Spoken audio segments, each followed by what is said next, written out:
how to turn on or turn off motion smoothness to standard for power saving on Samsung Galaxy S26 Ultra.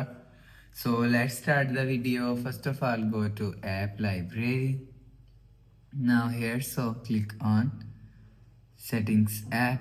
Now in setting, scroll down and click on battery. You will see battery is here, so click on battery.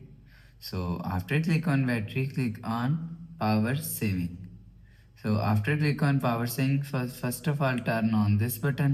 So after turn on power saving button, you will see set motion smoothness to standard button is here. So if you want to turn off set motion smoothness to standard, so turn off this button. You will see set motion smoothness to standard button is turn off.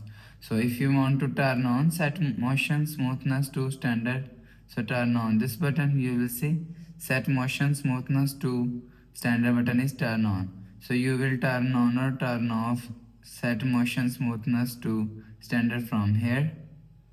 So after the process, go back to home screen, refresh phone. So that's how you can turn on or turn off motion smoothness to standard for power saving on Samsung Galaxy S26 Ultra. So if you like the video, please subscribe. Thanks for watching.